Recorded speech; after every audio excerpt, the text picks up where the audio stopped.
நான் பெற்ற செல்வமே சொந்தோ என்று உன்னை விட்டால் யாரும் இல்லை. நாள்தோறும் அம்மாடி கண்ணீர் சிந்த கண்ணில் இன்னும் நீரும் இல்லை.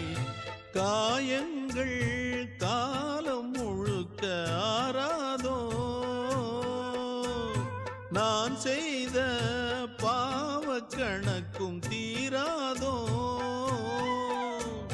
மகிழம்பூவே இந்த